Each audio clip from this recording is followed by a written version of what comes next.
नमस्कार दोस्तों, कैसे हैं आप सभी। विद्याश्री एकेडमी में आप सभी का स्वागत है। आज के इतिहास के सेगमेंट में जो डायमेंशन वाली क्लास चल रही है, जिसमें 50 राजाओं का इतिहास के बारे में आप लोगों को पढ़ाया जा रहा है, तो आज हम लोग देखेंगे कहानी अंतिम हिंदू सम्राट हर्षवर्धन के बारे में। मेंस में या प्रीलिम्स में, यूपीएससी या स्टेट पीसीएस या किसी भी अन्य एग्जाम में यहां से सवाल पूछ लिए जाते हैं। आप सभी लास्ट तक इस वीडियो को देखिएगा। यहां पे हम कहानी के माध्यम से कॉन्सेप्ट को बताने का प्रयास करेंगे, प्लस टू दी पॉइंट चीजें यहां पे नोट डाउन की गई हैं। आप चाहें तो इसका नोट्स बना सकते हैं। अगर आप ये पीडीएफ चाहते हैं, यानी ये नोट्स जो मैंने बनाया है, अगर आप चाहते हैं तो यहां पर दिए गए नंबर 777999221 इस पे आप सभी मैसेज कीजिएगा। पीडीएफ बस आपको लिखना है, आपको ये पीडीएफ दे दिया जाएगा। इतना ही नहीं, इससे पहले अकबर के विषय में, अशोक के विषय में, शेरशाह सूरी, अलाउद्दीन खिलजी, शिवाजी, इन सभी पे वीडियो जो है अपलोड किया गया है। आप वो सारा वीडियो जरूर देखिए। देखो यहाँ पे एक लिखा हुआ है प्रेरणादायक कहानी। उत्तर भारत में बहुत समय पहले एक स्थान है थानेश्वर, और यहाँ पे एक राजा है प्रभाकर वर्धन। ठीक है, नाम बस आप लोगों को याद रखना है। जगह का नाम है थानेश्वर और जो राजा है प्रभाकर वर्धन। इनके दो पुत्र, एक पुत्रियां हैं। ठीक है, दो पुत्र और एक पुत्री। तो राज्यवर्धन और हर्षवर्धन दो पुत्र हुए। राज्यवर्धन जो है बड़े बेटे हैं, हर्षवर्धन जो है वो छोटे बेटे हैं। कहानी यहां पे है हर्षवर्धन के बारे में, लेकिन इनके शासन को संभालने के पीछे क्या कारण था, इन तमाम चीजों को हम लोग यहां पर समझेंगे। बहुत सारा फैक्ट भी यहां पे आएगा जो आप लोग याद करेंगे क्लास के दौरान। तो राज्यवर्धन बड़े थे और सिंहासन के उत्तराधिकारी भी थे। हर्षवर्धन को इनसे कोई मतलब भी नहीं था। वो चाहते भी थे कि बड़े भाई भी जो है वही जो है गद्दी पर बैठे। जबकि हर्षवर्धन जो है वो बचपन से ही बुद्धिमान, वीर और कौशल थे और दयालु थे। तो सवाल ये है कि यहाँ पे आपको जो 3-4 नाम आया वो अपने दिमाग में बैठा लेना है। प्रभाकर वर्धन वंश में पिता है, उनके दो पुत्र हैं, यहां देख रहे हो, राज्यवर्धन और हर्षवर्धन। अब एक पुत्री है जिनका नाम अगले सेगमेंट में आएगा। भाई की मृत्यु और प्रतिशोध की ज्वाला, ये क्या है, इस कॉन्सेप्ट को आप लोग समझेंगे क्योंकि यहीं से कहानी शुरू होती है। जब हर्षवर्धन यंग थे, ठीक है, जब वे युवा थे, तो उनकी बहन का नाम है राजश्री, यानी दो भाई और एक बहन। तो बहन जो है उनका नाम है राजश्री। इनका विवाह होता है कन्नौज के राजा से। अभी मैंने आपको इतिहास बताया था थानेश्वर के बारे में। ठीक है, तो थानेश्वर जो है यहां पे प्रभाकर वर्धन बैठे हुए और इनके दो पुत्र थे, राज्यवर्धन और हर्षवर्धन, और एक पुत्री जिनका नाम राजश्री है। थानेश्वर के जो राजा हैं वो अपनी पुत्री का विवाह कहां से कर रहे हैं, कन्नौज के राजा से। लेकिन कहानी में ट्विस्ट आएगा। बंगाल के शासक हैं शशांक। ठीक है, याद रखिएगा, वही शशांक जिसे बौद्ध धर्म के स्तूपों को तोड़ने का आरोप है वो लगाया जाता है। ठीक है, तो शशांक जो है षड्यंत्र रचते हैं और जो राजश्री है उनके पति की हत्या कर देते हैं, और इवन हत्या क्या, राजश्री को बंदी भी बना लेते हैं। ये चीजें पता चलती है कि नहीं, हर्षवर्धन को, और कहानी यहीं से स्टार्ट हो जाता है। यह दुखद समाचार हर्षवर्धन को मिला तो उन्होंने अपने भाई का बदला लेने की प्रतिज्ञा ले ली। केवल 16 वर्ष की आयु में उन्होंने 606 ईस्वी में थानेश्वर की गद्दी संभाली। वह अपनी सेना लेकर निकले और शशांक को हराकर बहन को जो है पुनः मुक्त कराते हैं। ये एक कहानी है, शॉर्ट आप लोगों को ये याद रखना है। और उसके बाद उत्तर भारत का महान सम्राट के रूप में ये जो है इनका उत्कर्ष होता है। सामाजिक, आर्थिक, सांस्कृतिक, राजनीतिक हर एक पहलू में इनका अमूलचूल योगदान है, जिसे अभी आप क्लास में समझोगे।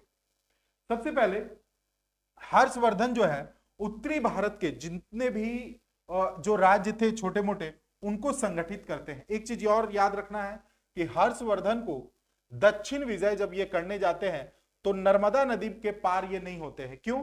क्योंकि दक्षिण में एक राजा है पुलकेशिन द्वितीय, ये इन्हें रोक देते हैं उत्तर में। ठीक है, यहां से क्वेश्चन पूछा जाता है, इसलिए आप लोगों को मैंने ये बताया। तो विभिन्न राज्यों को, छोटे मोटे राज्यों को संगठित करके एक विशाल साम्राज्य की स्थापना करते हैं और अपनी जो राजधानी है वो कन्नौज को बनाते हैं। ठीक है, और यहीं से पूरा उत्तर भारत को ये क्या करते हैं, शासन के केंद्र बिंदु में लेते हैं। इसके बाद धार्मिक और सांस्कृतिक योगदान हर्षवर्धन का ये क्वेश्चन पूछा जाता है। अभी कहानी में ट्विस्ट है और भी चीजें यहां पे आएंगी, वो आप धीरे धीरे समझोगे। हर्षवर्धन प्रारंभ में हिंदू धर्म, यानी उसमें भी हिंदू धर्म में भी शैव धर्म, ठीक है, ये आपको समझना है कि शैव धर्म जो है वो शिव के उपासक हुए, जबकि जो वैष्णव है वो विष्णु के उपासक हुए।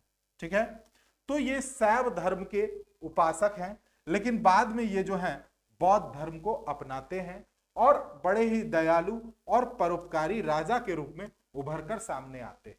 ठीक है, नालंदा विश्वविद्यालय जो कि बिहार में है, इसे पुनर्निर्माण में जो है इसमें ये सहयोग देते हैं। हर 5 वर्ष में प्रयाग में महासभा का आयोजन किया जाता है, जहां वे अपनी संपत्ति गरीबों में बांट देते हैं। ठीक है, ये सब कहानी चल रही है हर्षवर्धन के विषय में कि उनका नेचर एक्चुअली कैसा है। तो आप अशोक को याद कीजिए, सम्राट अशोक के बारे में कुछ ऐसा ही प्रारंभिक जो विस्तार था उनका वो चला था। अब उत्तर भारत का महान सम्राट के रूप में चीजें आप लोगों ने देखा। जो बच्चे एनसीईआरटी का कोर्स परचेज करना चाहते हैं, कंप्लीट ऑल सब्जेक्ट इसमें पढ़ाया जाएगा आप लोगों को विद्याश्री लर्निंग ऐप पे।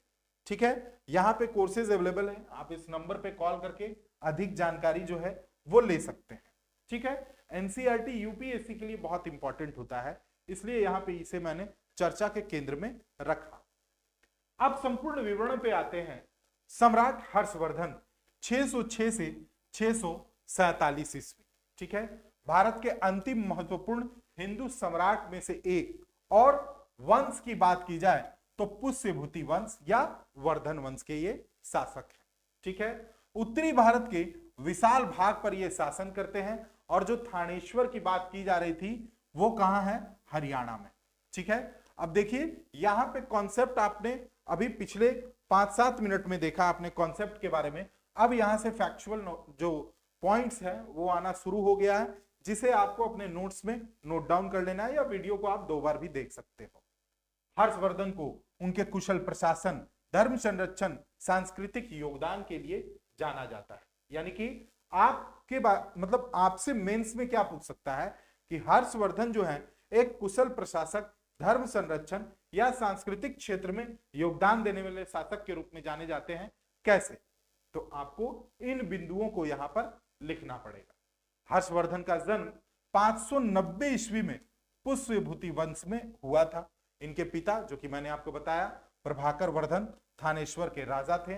इनके बड़े भाई राज्यवर्धन मालवा के राजा थे, लेकिन इनकी जो है हत्या हो गई, वही शशांक। और इसके बाद हर्षवर्धन 606 ईस्वी में 16 वर्ष की आयु में गद्दी संभालते हैं। एक राजा और हैं जो 16 वर्ष की गद्दी में जो है वो संभालते हैं 16 वर्ष की आयु में। आप लोग कमेंट सेक्शन में बताइएगा उनका नाम क्या है। क्लास बी उसका मैंने आप लोगों का लिया है। साम्राज्य विस्तार की बात की जाए तो हर्ष ने अपने राज्य का विस्तार किया, अपने साम्राज्य का विस्तार किया। अपने आसपास के जितने भी छोटे मोटे साम्राज्य थे, छोटे छोटे राजा थे, उनको वो युद्ध के माध्यम से, कूटनीतिक के माध्यम से अपने साम्राज्य में मिलाया। वही चीजें यहां पर लिखी हुई है। और गौड़ के शशांक राजा को हराकर बंगाल तक अपना ये प्रभाव जो है वो स्थापित करते हैं। मालवा, कन्नौज, पंजाब, बंगाल, बिहार पर ये अधिकार करते हैं। हालांकि जो पॉइंट मैंने आपको बताया वो यहाँ पे आ गया। पुलकेशिन द्वितीय, जो कि चालुक्य वंश से संबंधित हैं, नर्मदा नदी के पास युद्ध में हार का सामना करना पड़ता है और ये वापस यहां से लौट जाते हैं। दक्षिण की ओर अपनी ये अधिकारिता को नहीं बढ़ा पाते। ये चीज थी इनकी जो प्रारंभिक सत्ता की प्राप्ति और संघर्ष, आप इसे समझ सकते हो। अब यहां से आता है प्रशासनिक नीति। प्रशासन ये कैसे देखते थे? तो आप लोग तमाम जो राजा हैं उनमें आप एक ही कॉमन चीज देखिएगा, प्रशासन के लिए मंत्री है, कुछ प्रधान हैं बने हुए, और वो सारे डिपार्टमेंट को देख रहे हैं जो आज भी है।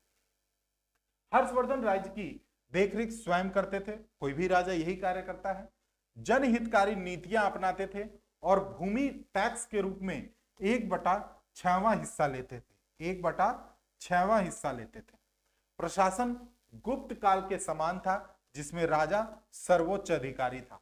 उन्होंने सैन्य शक्ति को मजबूत किया और अस्थाई सेना का गठन किया। अब अस्थाई सेना शब्द से हमें बताएंगे, मिडिवल हिस्ट्री में अस्थाई सेना 2 राजाओं ने रखा। ठीक है, कौन कौन थे ये कमेंट करके आप सभी हमें बताएंगे, अगर इस वीडियो को पूरा आप लोग कंप्लीट देख रहे हो तो। धार्मिक नीति में हम लोग क्या क्या चीजें यहां पर देखेंगे। मैंने आपको बताया जो हर्ष थे, हर्षवर्धन, वो हिंदू धर्म के अनुयायी थे, शैव धर्म को मानते थे, लेकिन आगे चलकर ये बौद्ध धर्म को अपना लिए थे। लेकिन इसका मतलब ये नहीं था कि ये शैव धर्म से जो है पूरा नाता तोड़ दिए थे, ऐसा नहीं था। ये मतलब उस समय भी शिव के उपासक थे, बाद में बौद्ध धर्म को अपनाए थे। उसके बावजूद हर्ष जो है महायान बौद्ध धर्म का समर्थक था और बौद्ध धर्म गुरु शिलाभद्र और वेनसांग को संरक्षण दिया। वेनसांग चीनी यात्री हैं जो हर्षवर्धन के काल में भारत आ रहे हैं। हर से हर्षवर्धन, हा से वेनसांग, याद रखिएगा आप। ठीक है, हर्ष ने कुंभ मेले के समान एक धार्मिक महासभा प्रयाग इलाहाबाद में हर 5वें वर्ष में आयोजन की एक परंपरा जो है वो आयोजित की। नालंदा विश्वविद्यालय के निर्माण में इसने योगदान दिया। कला, संस्कृति और साहित्य में इनका योगदान भूला नहीं जा सकता है। स्वयं इनकी जो रचनाएं हैं, नागानंद, रत्नावली, प्रियदर्शिका। प्रियदर्शिका एक रोमांटिक नाटक है, रत्नावली हास्य नाटक है, नागानंद बौद्ध धर्म पर आधारित एक नाटक है। प्रसिद्ध चीनी यात्री वेनसांग, जिसको यहाँ पे लिखा हुआ इंग्लिश में ज़्वान ज़ैंग, इनके दरबार में आए और उसने हर्ष के शासन के बारे में डिटेल में जानकारी दिया। तो हर्ष एक स्वयं के मतलब स्वयं विद्वान भी हैं, जो कि आपने देखा प्रारंभ में ही एक कुशल मतलब कौशल युक्त व्यक्ति थे, वीर थे, साहसी थे, बहादुर थे। तो ये एक कवि भी थे। और यही 3 यहाँ पे जो नाटक है ये इंपॉर्टेंट है, याद रखना। प्रियदर्शिका, रत्नावली, नागानंद। नागानंद जो है बौद्ध धर्म पे आधारित है। ठीक है, उत्तराधिकार और मृत्यु के विषय में बस इतनी ही चीजें आप लोगों को जाननी है। हर्षवर्धन की मृत्यु कब हो रही है? 647। ठीक है, 647 ईस्वी, ईसा पूर्व नहीं, ईस्वी। एनसीईआरटी के क्लास में बताए थे बीसी और बीसीई, इन सब का डिफरेंस क्या है। उनका कोई पुत्र नहीं था, इसलिए उनकी मृत्यु के बाद उनका साम्राज्य बिखर गया। योग्य उत्तराधिकार तो छोड़िए, उत्तराधिकार ही नहीं था, जिसके कारण उनका साम्राज्य क्या है वो बिखर गया। बाद में यहाँ पे अरबों का आक्रमण भी होने लगता है और लगातार आक्रमण के बाद जो साम्राज्य वो कमजोर होते चला जाता है और जो प्रांतीय राजा उभर के सामने आते हैं सामंती व्यवस्था के रूप में। ठीक है, उनका जो प्रभुत्व है वो बढ़ते चला जाता है। तो यूपीएससी के दृष्टिकोण से, अब लास्ट में मैं हमेशा से हर क्लास में बताता हूं यूपीएससी के दृष्टिकोण से क्या क्या इंपॉर्टेंट है। तो अंतिम महान हिंदू सम्राट जो पूरे उत्तर भारत पे शासन करते हैं, गुप्त काल के बाद उत्तर भारत के सबसे शक्तिशाली शासकों में से एक हैं, बौद्ध धर्म का प्रचार और संरक्षण करते हैं, प्रयाग में महासभा और नालंदा विश्वविद्यालय में योगदान देते हैं। चीनी यात्री वेनसांग का भारत आना, उनके शासनकाल का उल्लेख यूपीएससी यहां से क्वेश्चन पूछता है, आप सभी इसे जरूर नोट डाउन कीजिएगा। ठीक है, अन्य कौन से राजा के विषय में आपको जानना है ये कमेंट बॉक्स में आप लोग लिख के डालें कि आपको किस राजा के बारे में, भारत के किस महान राजा के बारे में या किस शासक के बारे में जानना है या किस गवर्नर जनरल या वाइसरॉय के बारे में जानना है। मैं उस पर आप लोगों को वीडियो बना के दूंगा। मिलते हैं अगले वीडियो में। Thank you.